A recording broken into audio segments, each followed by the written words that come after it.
Hello everyone. So today we are going to study about nitrogen cycle. We are going to study about how nitrogen is used in the environment by various living organisms for the maintenance of their body. Okay. So nitrogen, as we all know, is a very vital component of all for all forms of life on earth. It is a very essential, very crucial component which is required by each and every organism, starting from a simpler bacteria to a complex organism such as humans. Okay. Now, why is there a need of nitrogen cycle? First of all, we'll start with that. See, nitrogen is readily available in the environment. In fact, 78% of atmosphere is nitrogen gas. But the N2 form of nitrogen gas is not directly usable by organisms, by any organism for that particular matter. It is of no use for any particular matter. Okay. So to use this nitrogen, we convert it into a readily usable form, and that is done with the help of different type of bacteria, different type of plants, so and so. Okay. So as I said, nitrogen is a very crucial factor, very crucial component for all living beings, living organisms. Nitrogen also forms the structural component of, amino acids uh, that is present in animals, various, tissues, several hormones. तो यहाँ पे nitrogen जो है बहुत ही important एक component है जो कि किसी ऑर्गेनिजम्स को हर किसी ऑर्गेनिज्म को चाहिए होता है, हर किसी ऑर्गेनिज्म को उसकी रिक्वायरमेंट होती है.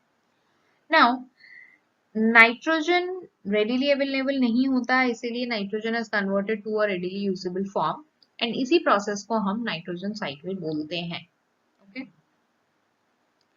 So it forms amino acids, proteins, DNA, RNA that I told you. It must be converted into usable forms like ammonia and nitrate. This is nitrogen cycle जहाँ पर हम नाइट्रोजन को एक usable form में convert करते हैं. इसी cycle means it is a to and fro process जो कि बार बार it will convert into nitrogen, then it will convert into ammonia into a usable form. तो इस तरीके से ये एक cycle है और ये process बहुत ही important है for all living organisms. Okay. So overview of the nitrogen cycle. What is a nitrogen cycle? It's a biogeochemical cycle which involves the transformation and movement of nitrogen. Molecular nitrogen जिसे हम N2 भी बोलते हैं, उसका movement और उसका transformation को ही हम nitrogen cycle बोलते हैं. It occurs through atmosphere. हमारे जो लेयर्स हैं एटमॉस्फेयर के, लिथोस्फीयर, हाइड्रोस्फीयर, बायोस्फीयर, वहां पर उसके थ्रू ये प्रोसीजर्स जो है वहां पर सब जगह, बिकॉज नाइट्रोजन प्रेजेंट है तो उसके थ्रू ये प्रोसीजर होता है. नाउ मेजर स्टेप्स क्या है नाइट्रोजन साइकिल में? Major steps are nitrogen fixation, that's the first step and a detailed step. Nitrification, assimilation, ammonification, denitrification. We are going to study each step one by one. But these are the major steps which comprise or which are included in the nitrogen cycle. Okay. So, uh, firstly, we are going to study about nitrogen fixation. So, what is the simple definition of nitrogen fixation? So, as suggested by the name, nitrogen fixation is basically a phenomenon, a chemical phenomenon, you can say, which is basically the transfer of molecular nitrogen into ammonia. Okay. Molecular nitrogen का जो transfer होता है ammonia के अंदर various bacterias की वजह से, कभी कभी प्लांट्स की वजह से, तो उसी को हम नाइट्रोजन फिक्सेशन बोलते हैं, जहाँ पे एक मॉलिक्यूलर नाइट्रोजन को हम कन्वर्ट करते हैं, नॉट ट्रांसफर सॉरी, हम कन्वर्ट करते हैं इनटू अमोनिया. मतलब हम नहीं कन्वर्ट करते हैं, bacterias do that, but nitrogen का कन्वर्जन इनटू अमोनिया और अमोनियम आयन ही नाइट्रोजन फिक्सेशन कहलाता है. अभी इनको बैक्टीरियाज भी कर सकते हैं, it can be done by atmosphere, lightning मैंने बताया, अल्ट्रावायलेट रेज हुई, उसके मदद से भी ये कन्वर्ट हो जाता है into ammonia. And industrial processes भी हैं, Haber process is one such example, तो उससे भी हम नाइट्रोजन को कन्वर्ट कर सकते हैं इनटू अमोनिया। ओके, बट हम स्पेसिफिकली आज एटमॉस्फेयर की बात करेंगे, because we are studying about nitrogen cycle which is done in the which occurs in the atmosphere. So, but it can be converted in, like synthetically by the, like industrially by Haber process, atmospherically also directly अगर lightning ultraviolet rays पड़ जाती है तो भी उसकी वजह से हो जाता है, और biologically we are going to study in very detail। तो नाइट्रोजन एटमॉस्फेयर में नॉन रिएक्टिव मॉलिक्यूल की तरह प्रेजेंट होता है और उसे हमें एक रिएक्टिव मॉलिक्यूल में कन्वर्ट करने की जरूरत होती है। रिएक्टिव कंपाउंड क्या क्या होते हैं? It can be nitrite, it can be nitrate.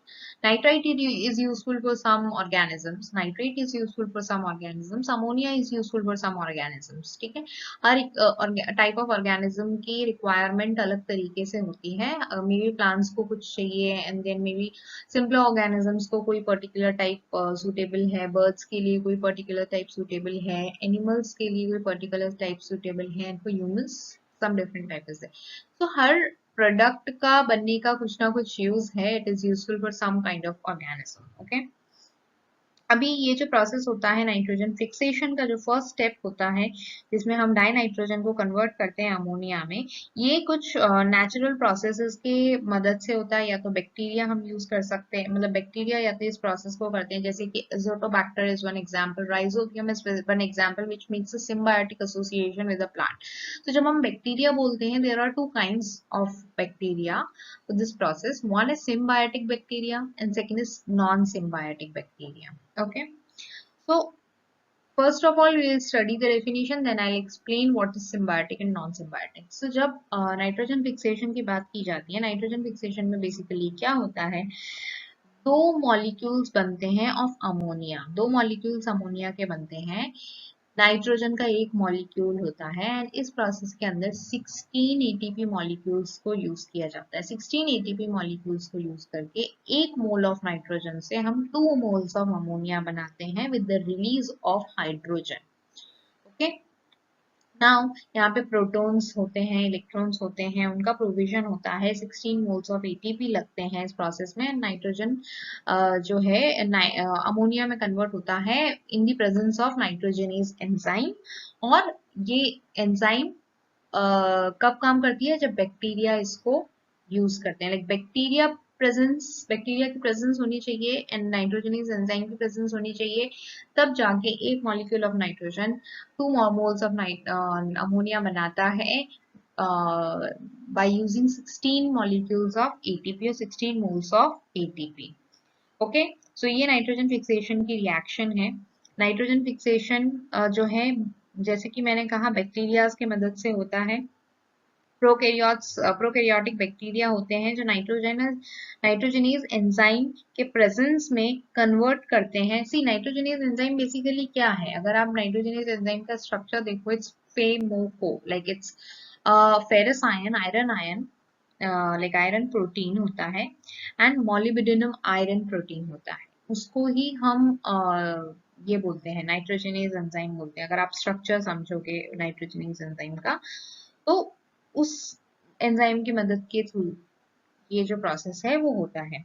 Now for those all who want to study how this process is occurring, chemistry अगर आप उसका समझना चाहते हो, तो वो इस तरीके से है कि नाइट्रोजनीज एंजाइम के साथ एक कॉम्प्लेक्स बनाता है बाइंड करके। नाइट्रोजनीज एंजाइम के साथ एक कॉम्प्लेक्स बनाता है बाइंड करके। अभी जब नाइट्रोजनीज एंजाइम के साथ एक कॉम्प्लेक्स बना है, मैंने बताया नाइट्रोजनीज एंजाइम में फेरस आयन है, यानी कि आयरन है, और मोलिब्डेनम है। सो आयरन का क्या होता है? रिडक्शन हो जाता है, पेरिडॉक्सिन की मदद से आयरन का रिडक्शन हो जाता है। आयरन का रिडक्शन होना, जब नाइट्रोजनेज कॉम्प्लेक्स एंजाइम के साथ एक कॉम्प्लेक्स बनाया, तब आयरन का रिडक्शन होता है पेरिडॉक्सिन के मदद से, बिकॉज पेरिडॉक्सिन इलेक्ट्रॉन्स प्रोवाइड करता है। और जो अब रिड्यूस्ड आयरन होता है वो एटीपी के साथ फाइनली एसोसिएट करके मोलिब्डेनम आयरन प्रोटीन को रिड्यूस करता है N like that gives the electrons to N2 and उससे हमारा अमोनिया बनता है. I repeat once again. Nitrogen bind करता है नाइट्रोजनेस एंजाइम के साथ, एक कॉम्प्लेक्स बनाता है. फर्स्ट आयरन जो होता है वो उसका रिडक्शन होता है. रिडक्शन आई थिंक सबको पता होगा रिडक्शन क्या होता है. सो रिडक्शन होता है एंड उसके रिडक्शन के बाद reduction is basically the acceptance of electrons. Okay, for those all of you know don't know. तो रिडक्शन होता है आयरन का, उसके बाद मॉलिब्डेनम का रिडक्शन होता है एंड दैट्स हाउ अमोनिया में नाइट्रोजन जो है वो कन्वर्ट हो जाता है. यहाँ पर अगर आप देख सकते हो तो यहाँ पर आपको इलेक्ट्रॉन्स दिख रहे होंगे. इसमें 16 एटीपी मॉलिक्यूल्स होते हैं. सो ओके, आयरन का रिडक्शन होने के बाद आयरन बाइंड करता है विद एटीपी और फिर वो मॉलिब्डेनम आयरन को प्रोटीन को रिड्यूस करता है और इसकी मदद से हमारा अमोनिया आयन जो है वो क्रिएट हो जाता है. ठीक है, अमोनिया जो है बेसिकली वो क्रिएट हो जाता है. यहाँ पे हाइड्रोजन जो है रिलीज होता है. ठीक है, अभी यहाँ पे हमने बैक्टीरिया की बात की. प्लांट्स भी नाइट्रोजन को नाइट्रोजन को अमोनिया में कन्वर्ट कर सकते हैं. Plants can also do that. Now how plants will fix the nitrogen. So see क्या होता है कि कुछ कुछ ऐसे प्लांट्स होते हैं जैसे लेग्यूमिनस प्लांट्स, अगर आपने सुना हो जैसे पल्सेस वगैरह हुई, ये दे आर लेग्यूमिनस प्लांट्स. तो वो लेग्यूमिनस प्लांट्स जो होते हैं बैक्टीरिया के साथ एक सिम्बायोटिक एसोसिएशन बनाते हैं. मेनली अगर एग्जाम्पल यूज जो किया जाता है सबसे ज्यादा वो है राइजोबियम. राइजोबियम बैक्टीरिया जो है वो क्या करता है, प्लांट के साथ एसोसिएशन बनाता है in a way that infects the plant. Rhizobium infect करता है प्लांट को और जब वो प्लांट को इन्फेक्ट करता है रूट के जस्ट बॉर्डर पे करता है. सो उसकी वजह से क्या होता है, रूट जो है बाइफोकेट करके एक लेग्यूमिनस स्ट्रक्चर, एक नोड्यूल्स बना लेती है. बहुत ज्यादा बाइफोकेशन होने की वजह से एक नोड्यूल लाइक स्ट्रक्चर बन जाता है उन प्लांट्स के ऊपर और उन रूट नोड्यूल्स के अंदर ये बैक्टीरिया जो है वो ऑर्गेनेलीज के तरह ग्रो करते हैं, serving as nitrogen fixing power houses. तो इनसाइड दीज रूट नोड्यूल्स, ये रूट नोड्यूल्स के अंदर क्या होता है, सिम्बायोटिक बैक्टीरिया जो है वो ग्रो होते हैं. जैसे जैसे नोड्यूल का स्ट्रक्चर बनता जाता है उसी तरीके से ये सिम्बायोटिक बैक्टीरिया जो है वो ग्रो करते हैं, ग्रो करते जाते हैं और यहाँ पे ये नाइट्रोजन फिक्सिंग पावर हाउस का काम करते हैं. अब ये नाइट्रोजन फिक्सेशन करते हैं उन लेग्यूम्स के, उन नोड्यूल्स के अंदर रहते हुए वो प्लांट्स को नाइट्रोजन सप्लाई करते हैं. बदले में वो प्लांट्स से कार्बन डाइऑक्साइड लेते हैं. कार्बन डाइऑक्साइड जो प्लांट्स रिलीज करते हैं तो वो उस कार्बन डाइऑक्साइड को लेते हैं अपना क्या कहते हैं मशीनरी को चलाने के लिए और बदले में नाइट्रोजन देते हैं. See it's a beneficial harmony to both because bacteria को कार्बन डाइऑक्साइड मिल रहा है प्लांट से एंड प्लांट को नाइट्रोजन मिल रहा है. Plant and up taking that nitrogen उनके यूज के लिए because plants also requires nitrogen in the end. Okay, तो ये एक बेनिफिशियल सिम्बायोटिक एसोसिएशन इसलिए इसको कहा जाता है क्योंकि यहाँ दोनों स्पीशीज को फायदा होता है एक दूसरे से. तो अभी ये जो बैक्टीरिया है are capable of fixing nitrogen. It can also form association with the cereal crops, you know, उनके नाइट्रोजन नीड्स के साथ. तो इस तरीके से सिम्बायोटिक बैक्टीरिया जो है वो काम करता है. नाइट्रोजन फिक्सेशन बैक्टीरिया पे अगर हम आते हैं तो nitrogen fixation bacteria mainly prokaryotic microbes होते हैं.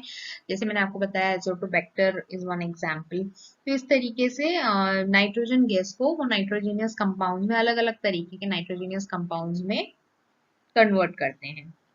और मेनली अगर देखा जाए तो prokaryotic microbes 90% of nitrogen cycle का पार्ट होते हैं. Like 90% of nitrogen cycle is done by these microbes only. Okay, so they are very important. Symbiotic, non-symbiotic मैंने आपको बता दिया. I'll explain once again. Symbiotic bacteria एक beneficial association बनाते हैं with the plant, जहाँ पे वो plant को कार्बन डाइऑक्साइड सप्लाई करते हैं और plants उन बैक्टीरिया को nitrogen, sorry vice versa, plants carbon dioxide supply करती है बैक्टीरिया को, एंड बैक्टीरिया जो है वो नाइट्रोजन सप्लाई करते हैं टू द प्लांट्स। तो इस तरीके से दोनों की मशीनरी जो है वो आराम से चल सकती है, एंड ये एक बेनिफिक एसोसिएशन होता है between the two species. Symbiotic bacteria मैंने आपको एग्जांपल बताया, rhizobium bacteria is one such example which makes symbiotic association with the plants, leguminous plants to be very specific, which end up making the nodule like structure, and that's how the nitrogen is converted to ammonia. Okay, ammonia is a product which can be used or taken up by the plants. Ammonia जो है वो plants take up करते हैं, और ammonia plants के machinery के लिए is vital component. It is the form of nitrogen which is suitable for plants. मैंने बताया ना, अलग अलग तरीके का नाइट्रोजनियस प्रोडक्ट जो है प्लांट अलग अलग तरीके की स्पीशीज के लिए सुटेबल हो सकता है. सो NH3 is suitable for plants. Okay, so that's how symbiotic bacteria are involved in the process. Non symbiotic nitrogen fixation क्या होता है? सी कुछ बैक्टीरिया जो होते हैं फ्री लिविंग होते हैं नेचर में, जो कोई सिम्बायोटिक एसोसिएशन नहीं बनाते, किसी के साथ वो लाइक म्यूचुअल एसोसिएशन में नहीं होते, दे आर नॉन सिम्बायोटिक. सो वो क्या करते हैं? फ्रीली रहते हैं. Clostridium is one example, Azotobacter मैंने आपको बताया इज वन सच एग्जाम्पल. तो वो तो दो तरीके से इस प्रोसेस को करते हैं. पहला एक अमोनिया फॉर्मेशन, मैंने जो बताया आपको अमोनिया बना, ammonia formation is one example, and second is nitrification का प्रोसेस जो होता है जिसमें नाइट्राइट्स बनते हैं, नाइट्रेट्स बनते हैं. तो उस तरीके से फिर नाइट्रेट्स जो है वो हमारे जो स्पीशीज हैं बाकी के बर्ड्स वगैरह उनके लिए सूटेबल होता है. तो इस तरीके से बैक्टीरिया जो है वो दो स्टेप में इस प्रोसेस को करते हैं. See when we are talking about symbiotic bacteria, they are limited to forming ammonia, because ammonia plants के लिए सूटेबल है. बट अगर हम नॉन सिम्बायोटिक बैक्टीरिया की बात करें जो फ्री लिविंग होते हैं, they do it in two steps. First step is ammonification, जहां पे अमोनिया से नाइट्राइट्स एंड नाइट्रेट्स बनेंगे, एंड सेकेंड इज नाइट्रिफिकेशन, जहां पर नाइट्रेट्स का भी कन्वर्जन होता है into other compounds, other benefic compounds. Okay, ammonification जो मैंने आपको बोला जिसमें अमोनिया का कन्वर्जन हो रहा है नाइट्राइट्स नाइट्रेट्स में, वो नाइट्रीफाइंग बैक्टीरिया उस प्रोसेस को करते हैं. Nitrogen fixing bacteria are very important moving ahead with nitrification. So what is nitrification? Nitrification का जो प्रोसेस होता है जहां पर अमोनिया फर्स्ट नाइट्राइट में कन्वर्ट होती है by the help of Nitrosomonas.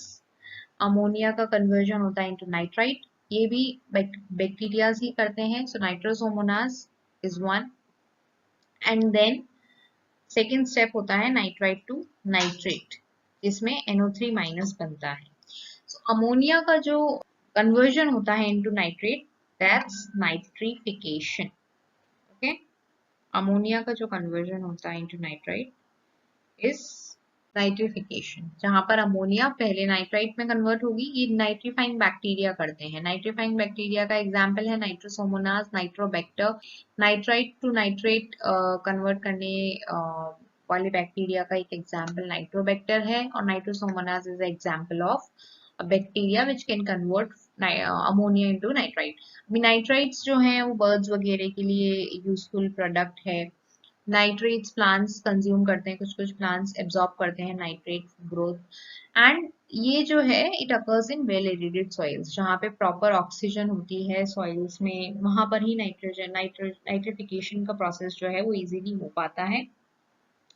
Nitrifying bacteria करते हैं दैट आई टोल्ड, और यहाँ पे जो है वो ऑक्सीडेशन होता है. मैंने आपको बताया ऑक्सीजन बहुत इंपॉर्टेंट है, बिकॉज ऑक्सीडेशन के प्रोसेस से ही अमोनिया नाइट्रेट में कन्वर्ट होता है, नाइट्राइट नाइट्रेट में कन्वर्ट होता है. तो ऑक्सीडेशन का प्रोसेस है, इसलिए ऑक्सीजन की बहुत रिक्वायरमेंट होती है. सो नाइट्रीफाइंग बैक्टीरिया जो होते हैं दे can survive in moderate pH. They cannot survive in acidic environment. Acidic environment में वो नहीं survive कर सकते. मॉडरेट एनवायरनमेंट में, ऑप्टिमम कंडीशंस में, मैंने आपको बताया occurs in well aerated soils. Well aerated soils होने चाहिए, तभी वो इजीली सर्वाइव कर सकते हैं और प्रोसेस को आगे कर सकते हैं. यहाँ पर नाइट्री नाइट्रेफिकेशन के बाद एसिमिलेशन आता है। अभी मैंने आपको बताया जो नाइट्रेट बना और जो भी अमोनिया बना वो प्लांट एब्जॉर्ब कर लेते हैं। नाइट्रेट भी प्लांट एब्जॉर्ब कर सकते हैं फॉर ग्रोथ एंड अमोनिया भी वो एब्जॉर्ब करते हैं फॉर देयर ग्रोथ। अब I have included this flow chart just for you to understand, so you will understand it quickly. See, molecular nitrogen, nitrogenase enzyme के मदद से बैक्टीरिया जो है उसको कन्वर्ट कर देते हैं इनटू अमोनिया। अमोनिया का अमोनिफिकेशन होता है। नाइट्रिफिकेशन के प्रोसेस से नाइट्राइट्स बनते हैं, नाइट्राइट्स बनते हैं, नाइट्रेट्स बनते हैं, नाइट्रेट्स बनने के बाद डीनाइट्रिफिकेशन हो जाता है। यहाँ पे ये एरोबिक बैक्टीरिया करेंगे बिकॉज मैंने बताया ऑक्सीडेशन का स्टेप होता है जहां पर नाइट्राइट्स नाइट्रेट्स में कन्वर्ट होते हैं। तो ऑक्सीडाइजिंग बैक्टीरिया उसको करते हैं, लाइक ऑक्सीडेशन का प्रोसेस है ऑब्वियसली, तो एरोबिक ऑक्सीजन की रिक्वायरमेंट होती है। This is a anaerobic step जहाँ पर ये जो है हमारा नाइट्रेट्स जो है वो एनोन या एन2 बेसिकली नाइट्रोजीनियस कंपाउंड्स में कन्वर्ट हो जाते हैं, जिस प्रोसेस को हम डीनाइट्रिफिकेशन कहते हैं। अगर नाइट्रेट्स अमोनिया में कन्वर्ट हो रहे हैं डायरेक्ट, अगर see if the cycle is going, जैसे हमने पढ़ा, अगर सी नाइट्रेट से यहाँ पर हमारा नाइट्रोजीनियस कंपाउंड्स बन गए तो वो डीनाइट्रिफिकेशन हो गया, फिर डीनाइट्रिफिकेशन से वो मॉलिक्यूलर ऑक्सीजन मॉलिक्यूलर नाइट्रोजन बन के वो एनवायरमेंट में चली जाती है। यहाँ से ये सी इट्स अ साइकिल। अभी यहाँ से डीनाइट्रिफिकेशन हुआ, मॉलिक्यूलर नाइट्रोजन बनी, मॉलिक्यूलर नाइट्रोजन के बाद यहाँ पर क्या होगा, नाइट्रोजन जो है वो फिर से अमोनिया में कन्वर्ट हो जाती है। दिस साइकिल गोज ऑन, फिर वो साइकिल चालू हो जाती है। यहाँ पर हमारा एंड प्रोडक्ट नाइट्रोजन बना, यहाँ फिर अमोनिया बनेगा, फिर से वही सेम स्टेप चालू होगा and then this cycle goes on by this. अगर नाइट्रेट आयन डायरेक्टली अमोनिया में कन्वर्ट हो जाता है तो उसे हम अमोनिफिकेशन कहते हैं। अगर नाइट्रेट आयन डायरेक्टली अमोनिया में कन्वर्ट हो जाता है तो उस प्रोसेस को हम अमोनिफिकेशन कहते हैं। This is how this cycle. What is the human impact on nitrogen cycle? Fertilizer overuse causes the overuse of fertilizers in the agriculture process causes eutrophication in water bodies. जब बहुत ज्यादा fertilisers का use किया जाता है agriculture process में, as you all are aware, आजकल बहुत ज्यादा फर्टिलाइजर्स को यूज करते हैं, तो उससे क्या होता है, जो वाटर बॉडीज होती हैं वो उनका यूट्रॉफिकेशन हो जाता है, बिकॉज ये सारा जो है वाटर के थ्रू, जब भी रेन आती है उसके थ्रू वो वाटर बॉडीज में जाता है। एंड वाटर बॉडीज बहुत ही ज्यादा इन न्यूट्रिएंट्स से जब भर जाती हैं, बहुत ज्यादा एनरिच्ड हो जाती हैं with these nutrients, nitrogen, phosphorus, तो बहुत ज्यादा एल्गे या एक्वेटिक प्लांट्स की ग्रोथ होती है, उसे हम यूट्रॉफिकेशन बोलते हैं। Deforestation disturbs natural nitrogen flow. अगर डिफॉरेस्टेशन होता है जहाँ पे प्लांट्स हम काट देते हैं for urbanization, for the purpose of urbanization, तो उससे जो नाइट्रोजन साइकिल है वो इम्पैक्ट होती है। बर्निंग फॉसिल फ्यूल्स, जब हम बहुत ज्यादा फॉसिल फ्यूल्स को बर्न करते हैं तो it also releases nitrogen oxides. Burning fossil fuels releases nitrogen oxides जिससे एसिड रेन होती है। बहुत ज्यादा बहुत फॉसिल फ्यूल बर्न होते हैं तो फिर नाइट्रोजन ऑक्साइड्स रिलीज हो जाती हैं जिससे एसिड रेन हो सकती है। इंडस्ट्रियल फिक्सेशन, जो हम हैबर प्रोसेस मैंने आपको बताया, has doubled nitrogen availability. See industrially if we are doing something, we have the ability to doubling, tripling of the raw materials. उसके हिसाब से the process, the result can be doubled.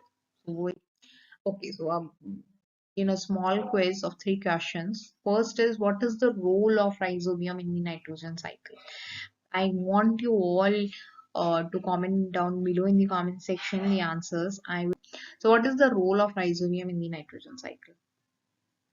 It has a very simple answer. Rhizobium is a symbiotic bacteria and it creates benefic mutual association with plants, leguminous plants, and then plants creates or forms nodules, at the roots.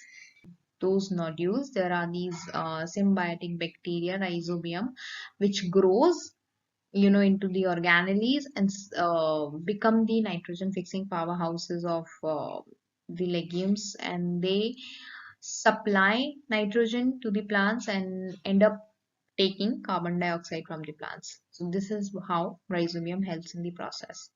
What are the two steps of nitrification? Nitrification के दो steps क्या क्या हैं? First is ammonia nitrite में convert होती है by Nitrosomonas. Second is nitrite जो है नाइट्रेट में कन्वर्ट होता है. ये नाइट्रिफिकेशन के दो स्टेप्स हैं, बेसिक स्टेप्स हैं नाइट्रोबैक्टर की मदद से. Please do not forget the name of the bacteria, they are very important and can be asked in your examinations. Nitrosomonas जहां अमोनिया नाइट्राइट में कन्वर्ट हो रही है, एंड नाइट्रोबैक्टर जहां पर नाइट्राइट जो है वो नाइट्रेट में कन्वर्ट हो रहे हैं. Okay. Third question is, how do humans affect the nitrogen cycle? Humans किस तरीके से affect करते हैं? The affection can be positive, it can be negative. So see, industrially when Haber process is used, तभी भी nitrogen availability differ कर रही है. Urbanization की वजह से nitrogen का जो नेचुरल फ्लो है वो डिस्टर्ब होता है, इम्पैक्ट होता है उस पर. And urbanization is one thing. Then eutrophication जो मैंने आपको बताया, जहाँ पर बहुत ज़्यादा फर्टिलाइजर की मतलब यूज़ करने के वजह से वाटर बॉडीज जो हैं उनके अंदर इश्यूज क्रिएट हो रहे हैं. यूट्रॉफिकेशन यानी कि एल्गे या एक्वेटिक प्लांट्स का बहुत ग्रो हो रहे हैं, उसको हम यूट्रॉफिकेशन कहते हैं. So these are all the impact of humans cycle on the nitrogen cycle. Okay, so I want you all to comment below with the answers. I will definitely check all the answers. And the summary of key processes, a quick recap: fixation, where nitrogen is converted into ammonia by the help of rhizobium, which is a symbiotic bacteria. Free living bacteria can be Azotobacter. Clostridium is one such example. See, Azotobacter is an aerobic bacteria and Clostridium is an anaerobic bacteria. Okay, so thank you so much for watching. If this video helped you in any way, please do like, comment, share and subscribe to my channel. I'll be back with more such videos. If you have any suggestions or any doubt on this topic, on any particular slide for that matter, please do let me know below in the comment section.